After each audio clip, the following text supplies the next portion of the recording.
Welcome to the Health Flow Podcast. I'm your host, Jean Armand.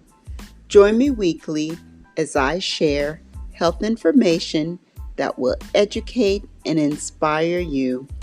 Please consider supporting this podcast by listening, subscribing, sharing, and rating. Once again, welcome to the Health Flow Podcast.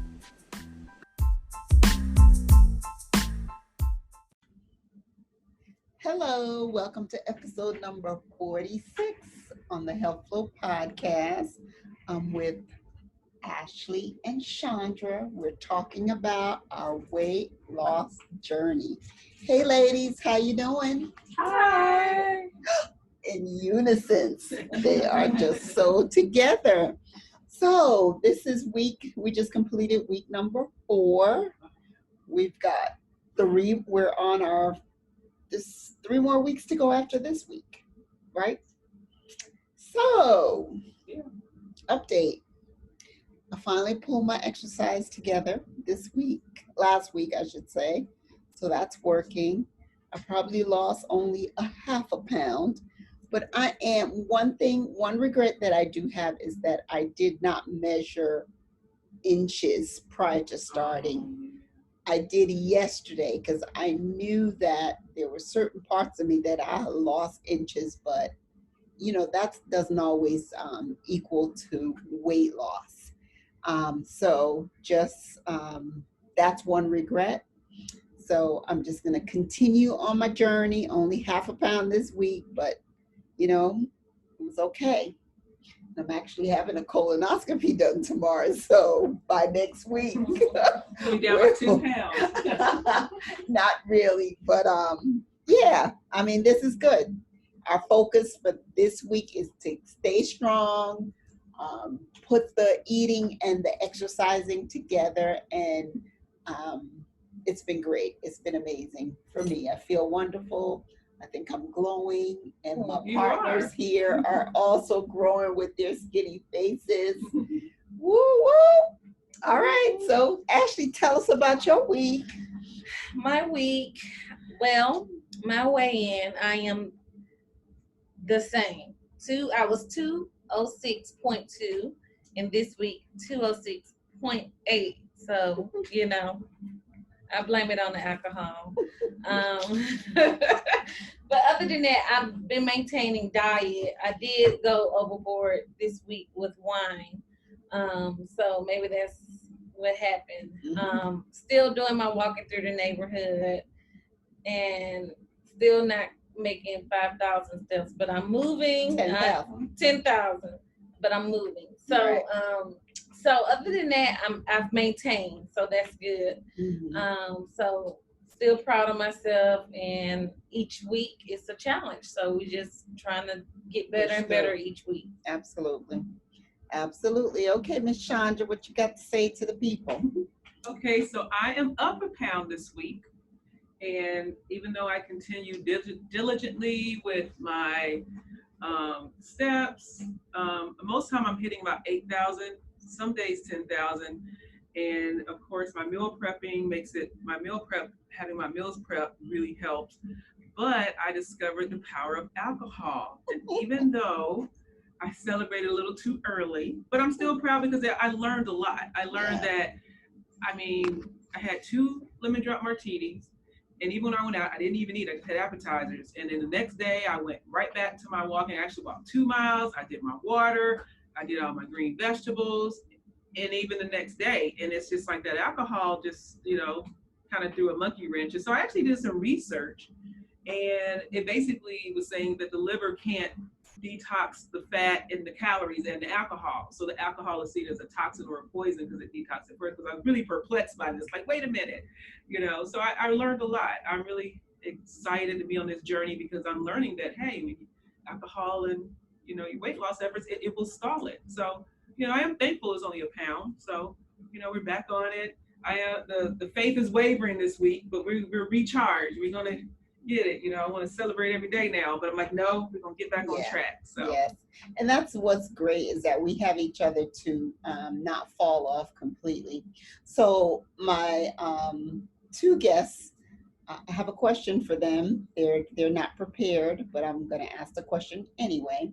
On episode 40, when I did that with Dr. Ali Zentner, she's an obesity specialist in Canada. So if you haven't listened to episode 40, this is a plug.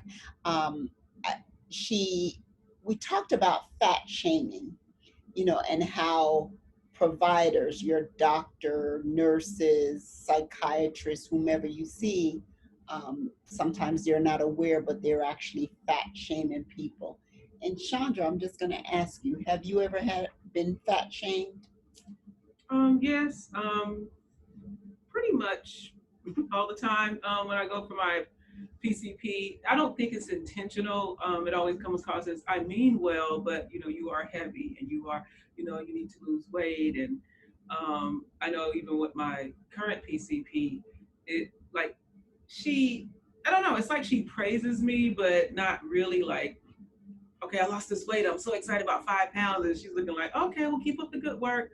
But I feel like that wasn't as enthusiastic as, hey, you're, over 40 and you're overweight. And you really need to work on this. And so I don't know. Maybe the perception is different coming from me because I'm the recipient. Maybe in her eyes, she really is just trying to help me. And maybe it's not fat shaming, but I think when you're overweight, you see it as fat shaming. Or you may be a little bit more sensitive. Yeah, because it's like you're like, lady, look, I'm trying. I'm not just eating snacks all day. So, I think it's a thin line because I think as a provider, maybe I am a little more sensitive to it, so my tactic would be a little different than someone else's. And I think if you've never been overweight, maybe you don't understand. Right. Okay. What about you, Ashley? Actually, after having my baby, I did gain like over 40 pounds, like after the first baby. And my doctor, a male doctor, was just pretty much saying, like, you're big. You need to lose this weight. It's been it was like 5 months after delivery. He's like, okay, it's been 5 months. It's time to get with it. And it was like tough criticism. And I guess it was received, but it was just very direct. So I was taken aback by his directness because he was overweight. So, so I felt some kind of way at how direct he was. But I mean, he was saying, what he was saying was true. I should have been exercising and it's time to start losing weight. I can't keep using the pregnancy as an excuse. So yeah, I feel like, I have experienced that. But, So this is one of Dr. Zettner's posts that really made me think of this. She's something she wrote. She says, every woman deserves access to a healthcare provider who is focused on her health, no matter how much she weighs. And she go on to say that women with obesity will seek out preventative care less than other women. So they're seeking preventative care because they themselves are ashamed. And that, to me, that saddened me. And it said a third of women in the United States who had medical coverage had not had a pap smear. Now, we know that pap smears are preventative for certain cancers. So once again, they're afraid for some reason. As healthcare providers, we're not making them feel comfortable, and they just themselves are afraid. And it says the reason for this is that they are afraid to go to the physician because they had been fat shamed in the past. So it just made me really think about that. What I don't want is to ever practice and make anyone feel so ashamed that it's going to be detrimental to their health, that I just demoted them or made them feel so bad that now they won't seek the care that they need, especially preventative stuff. So I just want to talk about that. You guys have any comments about that? I can relate to that. It's funny that you said that because actually, that's how I found out that I needed to really get my act together, and I purposely had not return from my physical because I knew I had gained weight. And I was like, oh my goodness, I can't get my physical until I lose 10 pounds because I don't want her disappointed in me. Right. So it's really kind of ironic that you mentioned that. And then, of course, when I went, I went for other reasons because I was it was a sick visit, but I purposely didn't get my, preventative because that's why she just did it at that time. Yeah. So, yeah, I think this, I don't know, maybe the tone should change, and maybe it's not related to the fat shaming or just me being ashamed myself. Like I should know better, I should have done better, and not having an environment that says, hey, that's okay, we all make mistakes, let's start over, So that's I can really attest to that. I just think we go back to like a kid. Whenever someone is overseeing something, and when it comes to your health, you feel like a child at the doctor's when you're not doing what you need to do. So you feel embarrassed, you feel guilty, you feel ashamed because especially being a provider, you really feel it because it's like you preach this to your patients. Right. So you should do better, but at the end of the day, we're all human and we all struggle with things. Right. But that has a lot to do with why people don't return, because it's a piece of us no matter where we are in life. You wanna please people. You wanna you wanna do it for yourself, but it's just that part of you that wanna do right and you haven't done it, so you don't go back. Right. Yeah. My desire in all of this, is really to reach out to everybody. We have to start loving each other more. Be caring, be more supportive, be that person that, you can fall down, but hey, sister, I'm gonna pull you back up. We in this fight together. I talk about health is wealth. If you're healthy, then you're wealthy because you can actually have the health to go out and make the money. Health is wealth. Let's support each other. Obesity is associated with a lot of health issues, and you don't have to stay in it. Do not be unrealistic. The weight didn't come on overnight, so it won't come off overnight. And just support and love people through.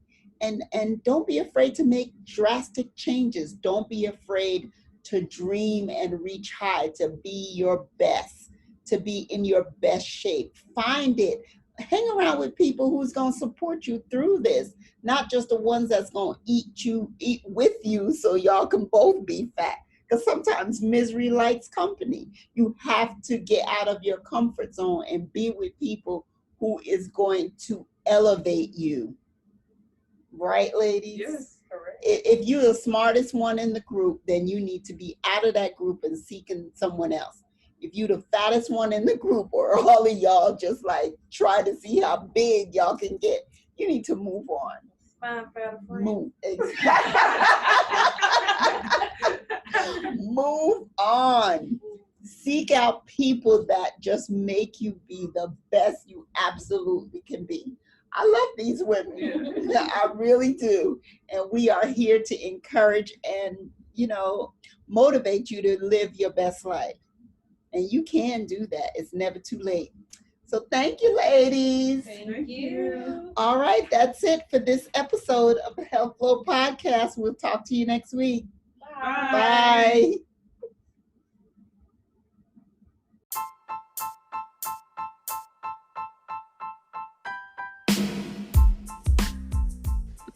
Thank you for listening to the Health Flow Podcast. Your support is much appreciated. It is my goal to share health information that you find helpful.